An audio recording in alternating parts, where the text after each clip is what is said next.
once again to the Open Mic, the show where every episode I talk to writers, often from across the literary spectrum, though most of my guests are from crime fiction and mystery and thriller worlds. I've had some really big time New York Times bestsellers and folks all the way down to maybe just getting their first book out there. This show is for them, it's for you, it's certainly for me too, and I'm really appreciative of you being here today. I'd also be really appreciative if you subscribe, both on the YouTube channel and to one of the podcasts. That'd be great. And then I would love you forever if you gave me a nice review.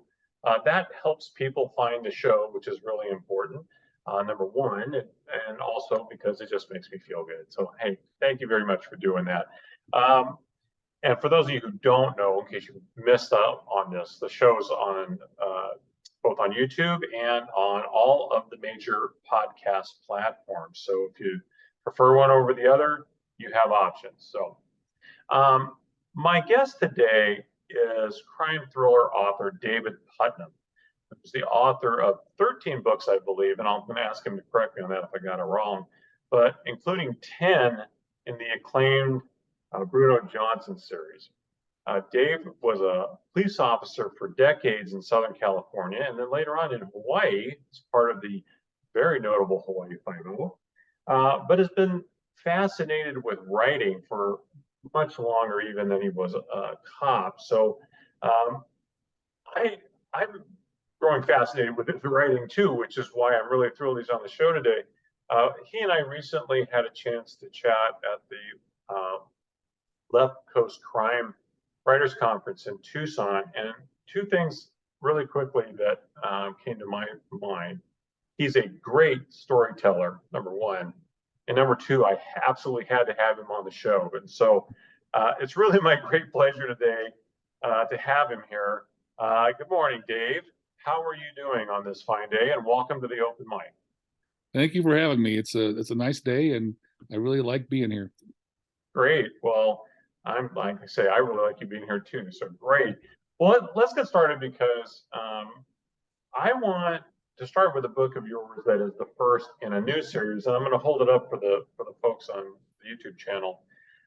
It's called Fearsome Moonlight Black, and I'm really enjoying it. I'm about 2/3 of the way through right now, but I thought I would let you tell us a little bit about this book, Fearsome Moonlight Black. Okay. Well, that book I've been trying to write for a number of years. It was a memoir that I couldn't get to work because in my first year in law enforcement, I had a pretty wild time. I experienced a lot of things that a lot of people in my field don't experience all at once. And the first half of the book, well, what happened was I tried to write it 3 times, couldn't get it to work, so I decided to add a fiction component to it to link the story arc together. So the first half of the book is absolutely true. I wrote every scene just the way it happened in real life. And then I added the last scene in the first half is fiction that links the second half of the book. So the second half of the book has some true to life scenes in it, but it's mostly fiction in the second half. And then the second book in that series comes out next October, and it's called A Lonesome Blood Red Sun. Well, yeah, and that was one of the things that really stood out for me when you said that the first half of this book is pretty much verbatim your experiences. And as I noted also, you're a great storyteller, and telling so many of those stories, one of the things that really I noticed was, and I've noticed this a lot with, my brother was a cop. I've known many, many cops over the years. I've known other folks, firemen or, neonatal ICU nurses, people like that who have very intense jobs. You all share a sense of humor that I think a lot of people who are not in those jobs might find odd. It's a very dark humor. But again, having a brother who's a cop, I think I do have an understanding of the necessity for having a sense of humor. Maybe share with me a little bit about it, because there's, for all of the stuff going on in this book, and there is a lot of stuff. I mean, you had more dead bodies in your first, before you were even off probation, than some cops have in an entire career. So tell me a little bit about that, and then about how you're able to keep a sense of humor, maybe the need for a sense of humor in dealing with all these things. Yeah, and people come up to me and say that they love the humor in my books, but I don't set out to put humor. I don't consciously think to put the humor in it. I just write it the way I see the scene uh, happen in front of me. Um, and the first part of this book, there's a lot of things that are happening, but I condensed the time. It was, instead of in the book, I think the time is shorter. I think it was a year in real life. So probation is, you're 3 months with a training officer, then you're on 6 months probation. So it wasn't, when I got off, it was a year after I got off that the book occurred. And it happened in a small town that I grew up in. And I think I told you before, where it added a different layer of conflict and emotion for me, because I was dealing with people that I grew up with. The grocery store that was robbed in the book. That's where we bought our groceries every week. We went there. We knew the people there. I went to a call of a man dancing naked in a front yard, and it was my psychology teacher from high school. So I put all these things in there, and it might seem funny, I guess, but I didn't purposely, consciously try to write jokes or humor into it. It's just the way life is. I think the dark humor comes out. Well, and I'm going to use a word that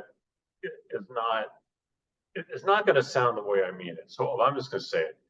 There's a vulnerability in the writing in this book too, that we don't often see in police procedurals or mysteries and hard-boiled crime fiction.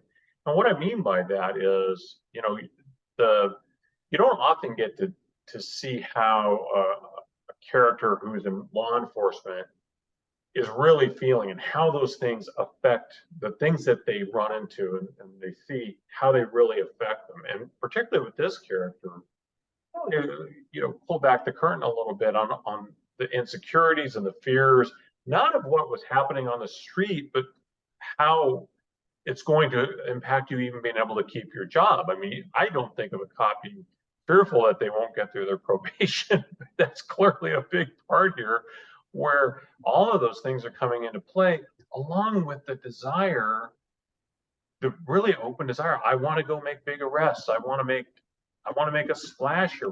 We often don't think of that too. Cops are often presented as so calm and cool and all those things. You really pull back the curtain and show the very human side of what it is to be, especially a young police officer. So please share a little bit about that. Well, I did that on purpose. I tried to go back and think of how I felt when those different situations occurred, because I was just barely 21. I had a badge and a gun and all that responsibility, and I didn't have anybody with me when I went to these murders, or the fatal car accident, the officer involved shooting. I was all by myself. So I wanted to give a feeling of what it really felt like when that happened. And part of that comes from Joseph Wambaugh. One of his famous quotes is, I don't want to show what the cop does on the job. I want to show what the job does to the cop. And I tried to put that within my writing. That was my main goal, and I had in my forefront of my mind when I was writing this book. But I also wrote it just the way I remember feeling, especially that first call with that suicide with that shotgun. It was just, it's still vivid in my mind. Well, I can only imagine. You also show, there is a lot of hazing. There's a lot of stuff that goes on with cops that maybe, again, the public doesn't get to see. Have you had a reaction from former cops when they read this, and what kind of reaction has it been? I don't get from people that I've worked with. I haven't nobody's contacted me. No one said anything about the book. And part of it is because cops live a different kind of lifestyle. They're not necessarily readers. They're outdoorsmen, boaters, fishermen, hunters, that kind of thing, and not necessarily readers. I've been an avid reader all my life, and a writer. Mm-hmm. Well, and we're going to talk about that here in just a bit, but I would be very remiss if I didn't give you a chance also to talk about the Bruno Johnson series, because that's been your longest most enduring series and very successful. Tell us a little bit about Bruno, because he's both an ex-cop and an ex-con. So that's a pretty interesting combination. And he's African American. I try to layer everything I could in there for conflict, because I've been learning as I go. I was on my 38th novel before I sold my first book. I had been through a number of agents. I quit counting at 156 rejections. So when I wrote the Bruno Johnson book, I wrote it as a standalone, and my agent marketed it. It went through all the big five publishers, rejections. So I just put it away and moved on to the next one. And I was on the 38th one when someone said, "Hey, you need to send this publisher a book," because he was talking me up to the publisher. So I looked back and I thought, just randomly, I'll send him the first Bruno Johnson book. It was just a random choice, sent it to him. And that book, I wrote it while I was working in Hawaii, and I had a lot of extra time on my hands because the caseload wasn't as hectic as it was in Southern California. Um, so I had more time at home, and it was really a pleasant experience. So when I started writing Bruno, I decided to shorten the conflict. I think I talked to you about this. There's 4 C's of writing: conflict, complication, crisis, conclusion. And all those 38 books I was writing, my conflict was too long. And this one, I decided to make the conflict very short. And I wanted to layer in much conflict as I could. So he's an ex-cop, ex-con, and he rescues children from toxic homes in South Central Los Angeles, where I worked. And the most emotional side of the job for me is when children are involved. So again, I wanted the emotions for the book, and I pulled that from my past, and I wrote the first Bruno Johnson book. Then the publisher picked it up, and I stopped writing book number 38, and I started immediately writing a sequel to the Bruno Johnson series. And that was in 2014 or 13. And now I'm on the number 11 comes out this time next year. Well, I think every writer needs to hear a story like this, because perseverance, I mean, there's lots of things that go into being a writer, but I think perseverance has got to be in the top couple, because, any creative endeavor faces a lot of rejection and a lot of criticism, and, it's very subjective, right? That's one of the things that's really impressed me. You told me that about having that many manuscripts and all those rejections. Because, I mean, did you ever feel like, look, this isn't going to fly. I'm not going to make it. Did you ever or just get so tired of hearing no that you just said, I don't want to do it anymore? How did you handle all of that and keep persevering the way that you have? Well, there were little milestones along the way, and it's not that I write because I love to write. I like it's the process of putting the puzzle together, because I don't know what's going to happen in a book, and that's what's so fun about it. I just start writing with a certain process that I have, and the book just kind of develops as I go. But these milestones, I wrote the first book on the front seat of my cop car during a surveillance of a meth lab. The first 4 novels, actually, and I hand wrote them on 4 legal pads each. And I couldn't type, so I paid someone to put them on a floppy disk, and I printed them up.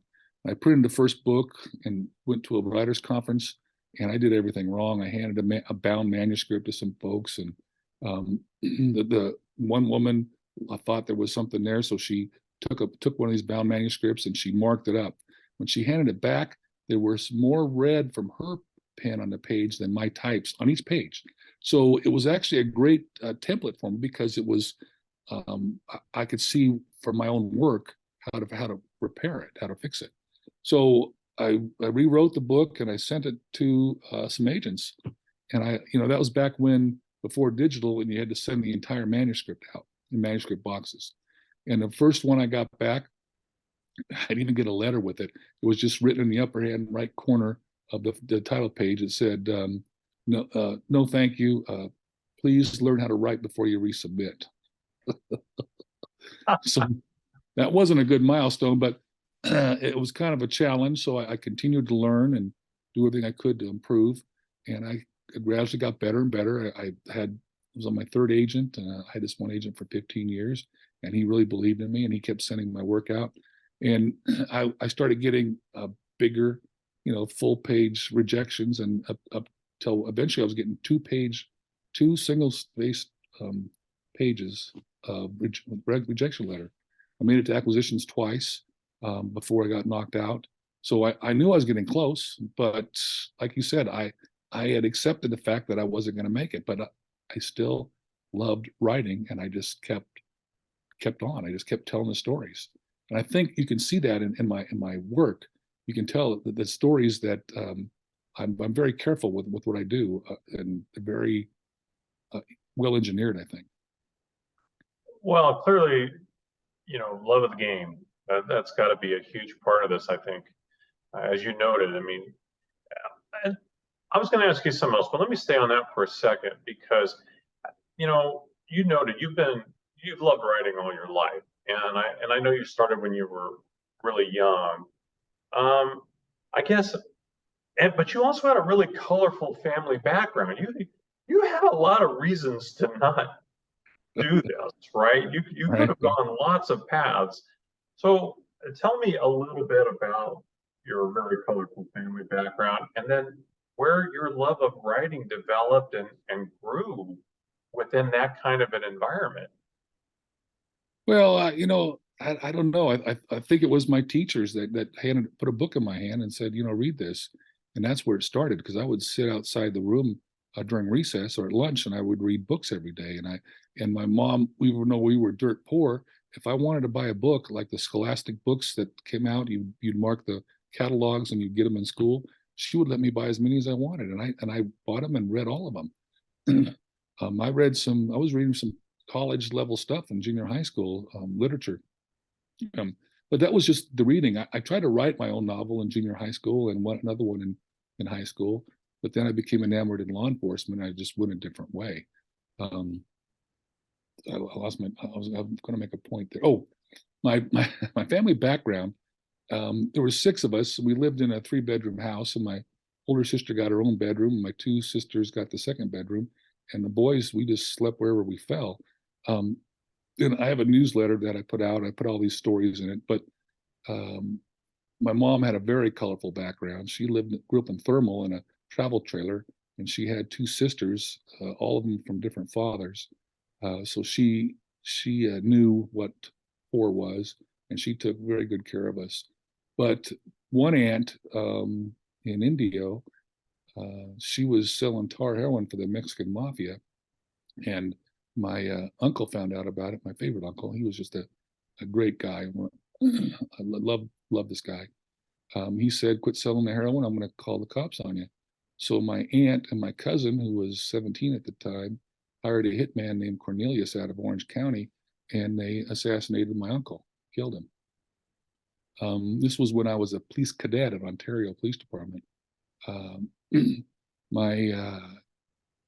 couldn't make him on the murder, so they wired my cousin's girlfriend and sent her in for conversation, and they arrested them both for first-degree murder for hire. My aunt, through attorneys, told my cousin that if you take the rap, I'll get out by the best attorney and get you out. Well, he did, and she just walked away from him and left him in prison. He got LWOP, life without possibility of parole. So my mom was visiting him all the time, and visiting her, my aunt, when she was still in jail pending the trial. And my mom took in the two other cousins, Julie and Ronald, and my mom somehow got sideways with my aunt because she had to be kind of goofy, I guess. So my aunt told the Mexican mafia to go to my mom's house, and they kicked the door in and kidnapped the two kids from my mom's house in Ontario where I worked. So all this stuff was going on. I had a lot of stuff happen in my life, and I just thought everybody was going through the same stuff. It was and it wasn't. It was a kind of a unique kind of situation all the way around. So when I got in law enforcement and I see all this stuff going on around me, I saw it on Joseph Wambaugh books. I saw it in a movie, so I thought this is the way it's supposed to be.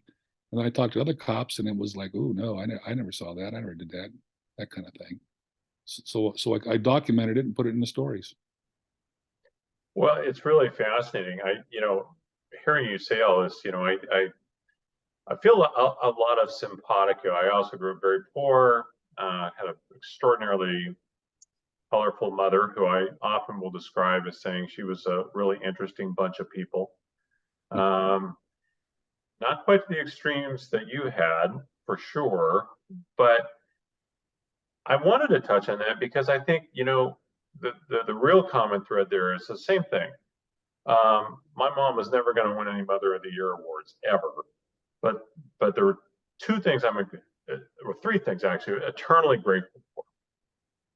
Never heard anything out of her mouth that was racist in any way, shape, or form. And this was in the 1970s, so it was pretty common. Didn't realize how unusual that was until much later in life. Love of animals and a love of reading and books. And those three things have stuck with me pretty hard over the years. And it's just, I find it interesting what imprints on it for young. And clearly for you, what imprinted on you was this love of reading and this love of writing. And I mean, to try to write your own novel when you're however old I think you said you were, 13, 14 years old, is pretty impressive. So maybe that answers that earlier question about how you stuck with it through all the rejections, because it seems to be as big a part of you as anything else in your life. Yes, it is. It's in fact, it's kind of taken over because of the time of writing and the marketing is actually, you could market more than you write. And I just this morning signed a contract for a 3-book deal with a publisher. So now I have 3 books coming out every year. I have another series called, I call it the Imogene series. And the first one will be out in January. It's called The Blind Devotion of Imogene. So I'll have the Bruno Johnson series, I'll have the Dave Beckett series, and I'll have the Imogene series. And I'm just finishing a standalone that I'm really happy with the way it's coming out. Well, congratulations on that, because I think all of those things, I mean, I think that's every writer's dream, right? You give up the day job, whatever it is, and you're able to write books for a living, write your stories. What is the key for you in writing a compelling series? Are there things that for you are, and this is different from structure, which I want to ask you about structure too. You've alluded to it a little bit earlier, but also just, what are the things that make a character compelling or a series compelling that will bring a reader back time after time? Well, I had a great mentor. He was the professor of creative writing from San Jose, and I got real close with him at different reading. I was in his reading critique group, and we wrote a novel together. So I learned a great deal from him.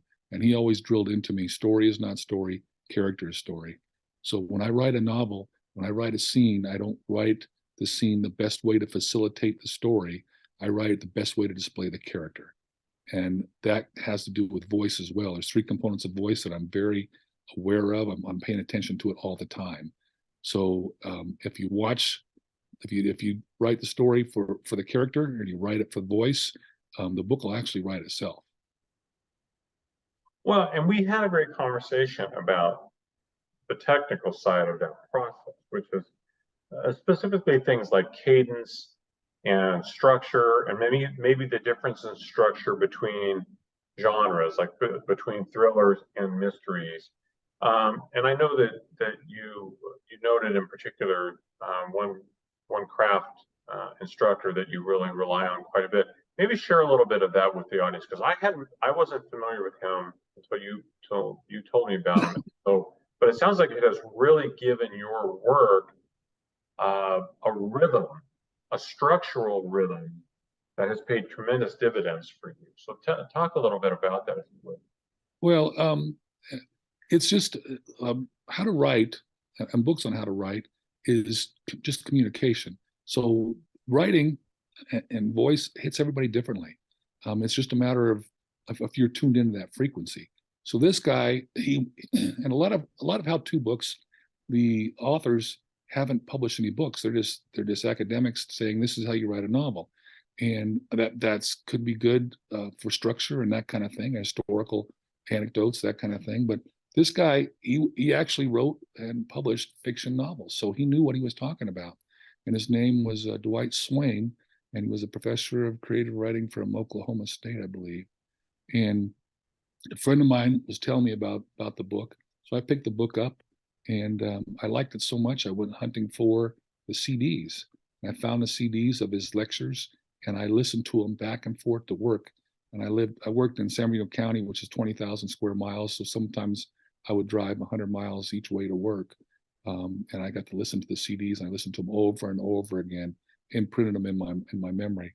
And he talks about scene sequencing and motivation, action, reaction, and it's all critical to making everything work. And I just employed those functions that he taught, and that's how I got my cadence. That's how I got the scenes. That's where I ended up. I highly recommend the guy. Well, and the book we're talking about is called Techniques of the Selling Writer. And as you notice, his name is Dwight V. Swain. It's an older book, came out in I think 1981.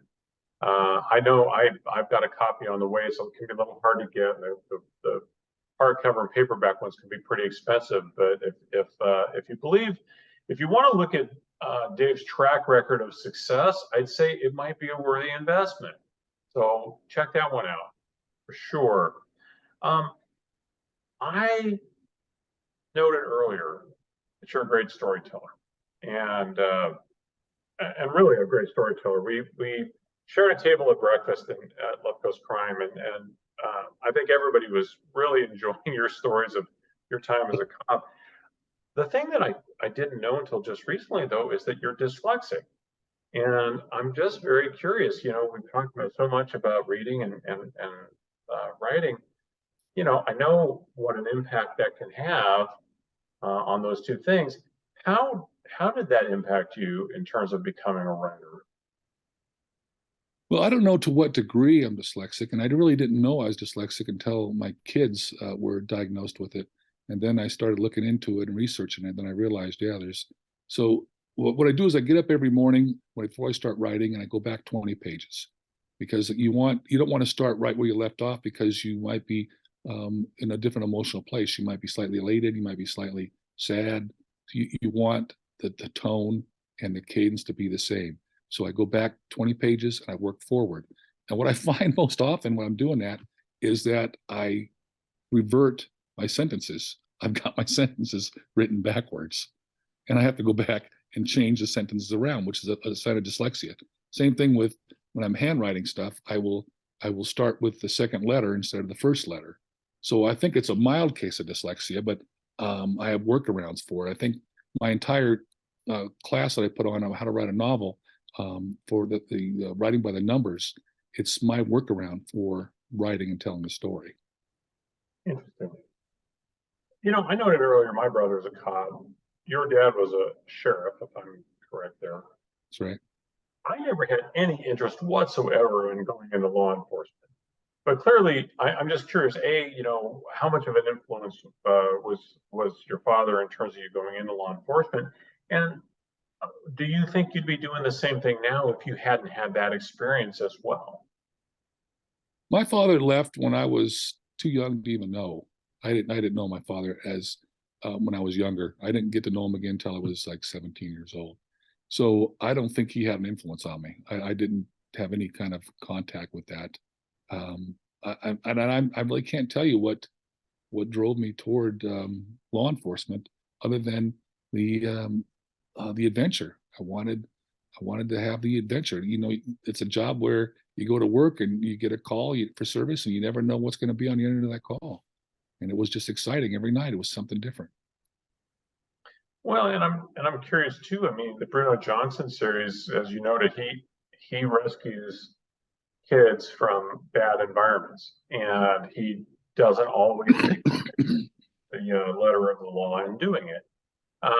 So I'm curious, again, how much of your own background plays into this thing. And I'm asking because I have a theory that writers, we can't help it, right? The only experience fully 100% is your own, and we're always the heroes of our own stories in our heads. So I'm just curious, how much of that background has played itself out into your stories? How much are you able to rely upon, at least for inspiration? Well, it's setting all the time, and criminals, the criminals I dealt with, and the people that I work with, they're all my characters are amalgamation of the people. So yes, it does play a big part in my writing, but I also know that anybody can write a story. There are people that write so well that if they wrote a shopping list, groceries list, I would want to read it because they're that good at writing. And one of them is I can't keep forget her name. She wrote the Seven Husbands of Evelyn Hugo. I've read every one of that woman's books because she is just a master at writing commercial fiction. And I was going to say something else now. I lost the thread. What were you saying? Well, I was asking about the influence of of your childhood and all those experiences in creating a character like Bruno Johnson and having that thread of him rescuing kids. Right. Well, when I went to work South Central Los Angeles, that was the wildest place I ever worked. It was just crazy all the time.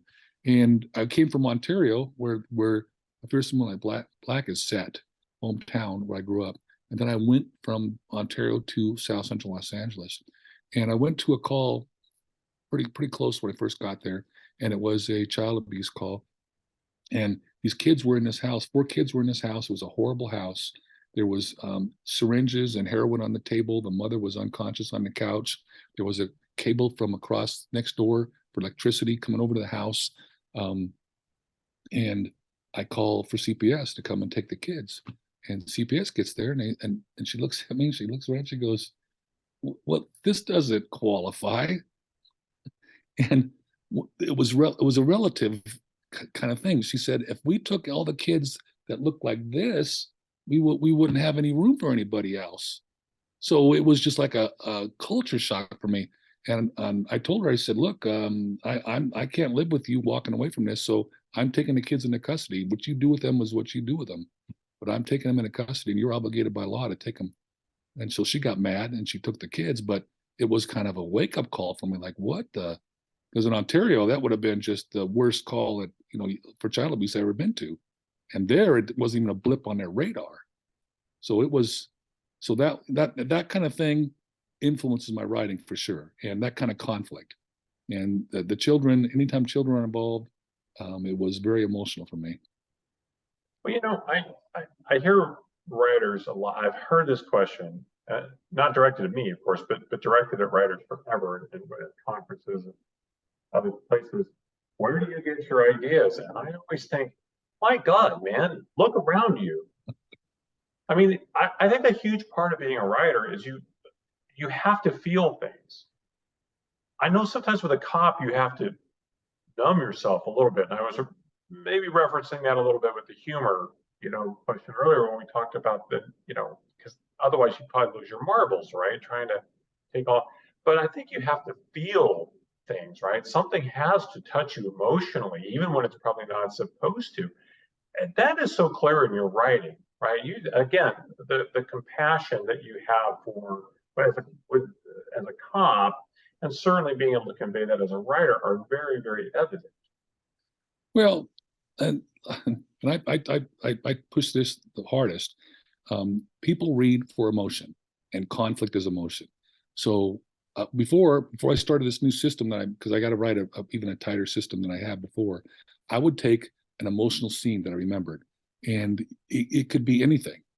And I just write that scene. I don't have any idea what the plot's going to be or where it's going to end up, who's going to be in it. I just write the scene and I put as much conflict as I can into it. When I wrote that first Bruno Johnson book, I had no idea. I just wrote that scene that was interesting to me, where Bruno Johnson's working a liquor store and somebody comes in to rob him. And that's all I had on that book. And I wrote that scene, the dialogue, the tension, just from that. And then I wrote the book on both sides of the scene. And that's how I wrote a number of books. You write the scene that's most interesting to you, with the most emotion, and you put as much conflict in it. And then you play off those conflicts either in front or in back of that scene to make the book. And I think, again, and I say this having made this same mistake myself, I think that's one of the mistakes a lot of learning writers make is there's not enough going on the page. They take forever describing how something looks or doing all the build up again. I've done it. I'm not criticizing anyone for anything I haven't done, but for the love of God, things have to be happening to keep a reader, and especially now we're in a short There has to be span. there has to be conflict on every page. I was taught that early on. You can't have a couple pages where I call it just churning. You can't have any churning in your story because you're going to drop the reader out of your story. So first off, you have to have conflict. Second, you have to endear the reader. You have to constantly endear the reader to your character, and then have conflict in every page, and then design a scene to display the character versus the scene. So in that first scene with Bruno Johnson, where this kid walks in to rob him in the liquor store, I'm not concerned about the robbery. I'm concerned about the interaction between the two characters, displaying both characters. And if you watch, I'm a big student of Elmore Leonard. He doesn't tell his story. He shows his story through dialogue. He's a master at it.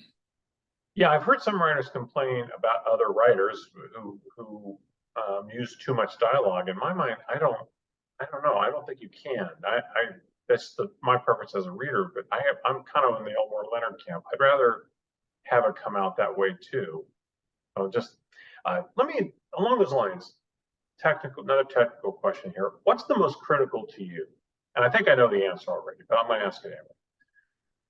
Plot, character, or voice? Which of those three do you spend your most time on? Hands down, and it's not even close, it's voice. There's three components of voice that I pay attention to all the time. I'm always watching that. If I have my voice in line, then the rest of the book can fall away, and the book will still stand on its own. The story comes secondary, but the voice is the big kahuna. It's the everything of writing. We briefly mentioned marketing. Marketing is such a challenge, and in this day and age, it really doesn't matter whether you could land a nice big 5 contract or you could indie publish. You're going to do the bulk of the marketing yourself. That's just the reality of the industry now. You had really interesting swag at Tucson, the cool bookmarks and stuff like that. But I know you're really active on interactive things like Goodreads. Tell me give me your basic thoughts on your efforts to market and how you approach those interactions to get maybe new folks like me to pay attention to and discover your work. See, that's what's most difficult, is because there are so many people writing novels now. There's so many self-published books. And back in 2018, I was monitoring it pretty close, and back then there was 4 million books a year coming out that are self-published. That's over and above all the other books that are coming out. So you have to be able to rise above all of that. And a lot of it's chaff, because the people aren't learning, some of the authors aren't learning their craft before they put the books out. So even so, you still have to rise above that. And it used to be that social media, but everybody's doing social media. And it's kind of frustrating. And I'm not a big guy on social media. I love Goodreads, and I don't push my books on Goodreads. I keep that sterile because I just love the venue. I read a lot of books, and I do book reviews on Goodreads, and I'm getting 500-600 likes on it. And then I've had 3 different publishers email me and ask if I'll read their authors' books for reviews. But I don't say anything about that I'm an author. And I'll get emails once in a while and say, "Oh, I didn't know you were an author." So I kind of keep that. I'm active on BookBub, and I'm going to get more active on BookBub. I'm looking for a grassroots entry because I do a lot of events. So I'm looking at 20 book signings at Barnes and Nobles this year, plus Left Coast Crime and BoucherCon, and I'm going to be on a panel for the Anaheim Library. I'm doing all that stuff because I look at it as like a virus. You get to put one of books in people's hands, and they read it. They're going to catch the virus and start reading. The other big one is for the best bang for your buck, I think, is the Goodreads giveaway. I give 100 books away each time, and then I get those addresses and I use those addresses. So the best bang for the buck is the Goodreads giveaway. Well, and it's really interesting too. I like the perspective of not always to be marketing. I mean, I think a lot of writers, especially on social media, And now, the book talk is a big deal, but, TikTok for books. But I just see a lot of writers who are, it just seems when they're on social media, that's all they're doing is trying to sell you a book. They don't have any interaction with the fan other than, hey, buy my book. And it becomes off-putting after a while.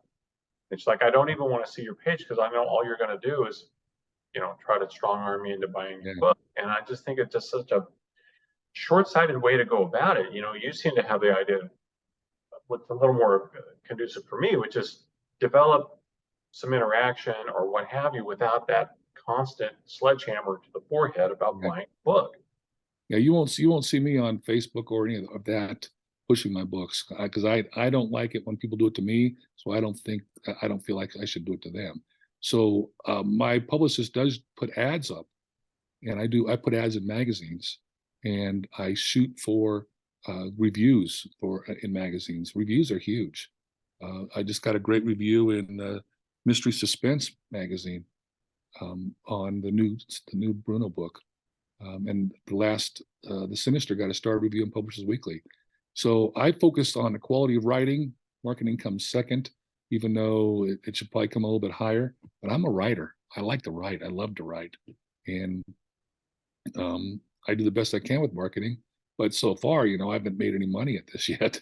But I've had a whole lot of fun. Well, sometimes too. I mean, one of the things I always tell people is you got to know what you want out of it.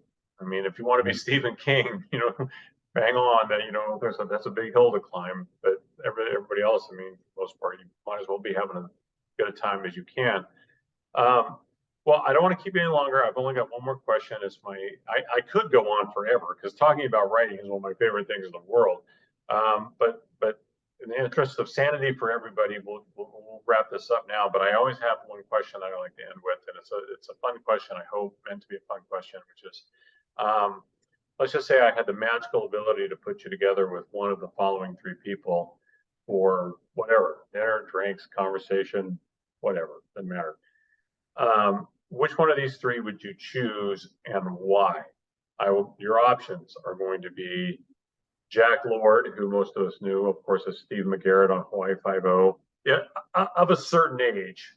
If you're younger now, the Steve McGarrett is not Jack Lord. But Lord will always be Steve McGarrett. J. Edgar Hoover, of course, longtime FBI director. And then another blast from my youth, Martha Mitchell, wife of former Attorney General John Mitchell, key figure in the Watergate scandal of the 1970s. I could put you together with one of those three. Who would you choose and why? Oh, to tell you that I thought you were going to say the Mitchell from Gone with the Wind. Oh. Because that would be my choice, hands down. I would love to talk to that woman.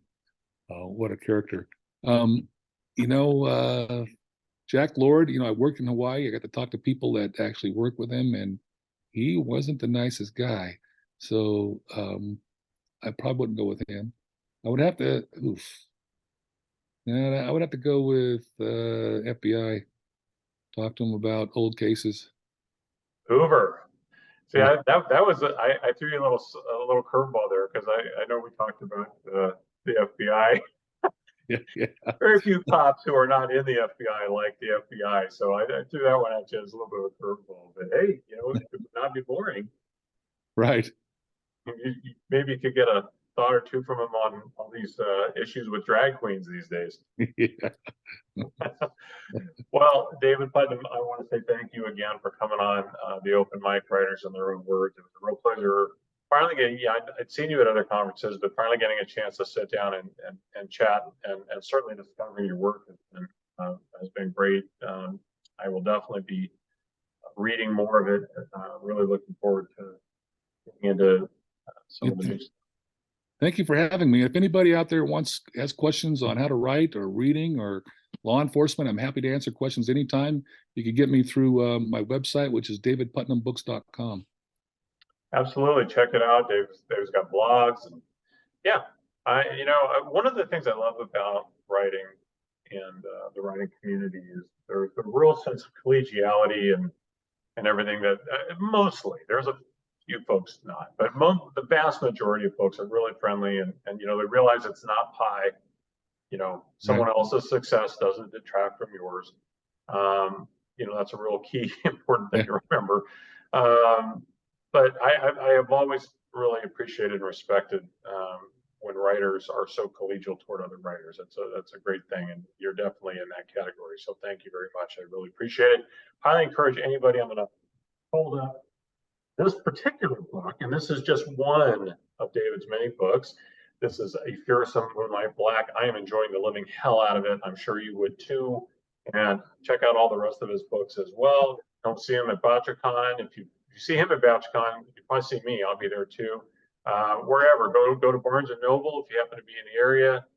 Go check it out. I don't think you will regret it at all. So again, David, thank you very much for coming on the open mic. Thanks for having me. Absolutely.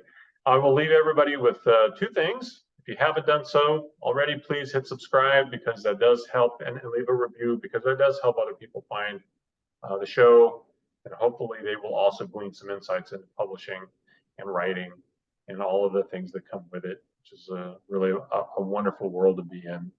Second thing, the last thing, tomorrow is not promised to any of us, so please make today count.